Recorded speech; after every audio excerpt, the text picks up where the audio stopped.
Uzdil CSS darsiga 9-qism CSS tag rangi va tag rasmi. Birinchi tag haqida.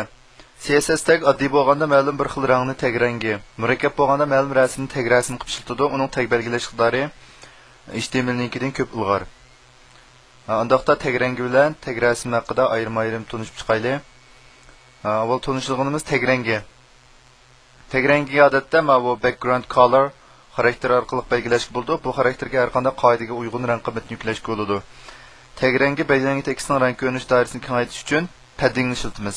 Masalan,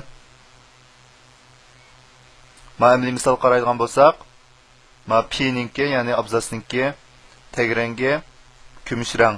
Padding deganimiz, buningki bu doirasini ko'rsatadi. Masalan, bu qiymatni men 0 deb olgandan keyin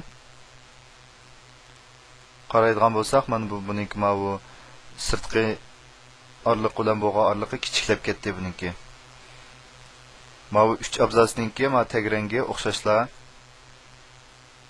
kumush rang holatda. Anonki background colorning varislik qilish alohidligi yo'q bo'lib, ma'lum elementning bu xarakteri belgilanmaganda asli qiymati transparent, ya'ni tor ko'rgich tarafidan belgilangan qiymati suzuq holatda bo'ldi. Shu ba'zi tor ko'rgichlarningki tag rangi odatda hammasi oq bo'lavermaydi. Oq bo'lmagan holatda qanday rangda bo'lsa, biz background color qiymatini bermasak, shu holatda ko'rindi. Anondan keyin tag rasmi. Buningga biz background image xarakteri orqali belgilaymiz. Bu xarakterning aslida qiymati nol, ya'ni hech qanday qiymat yuklanmagan holatda bo'ldi. Tag rasmi ko'pincha body elementiga yuklanadi. Boshqa elementga yuklansakmi bo'ladi. Buni ko'radigan bo'lsak, bu yerda bodyni bu ham cheklab o'tgan.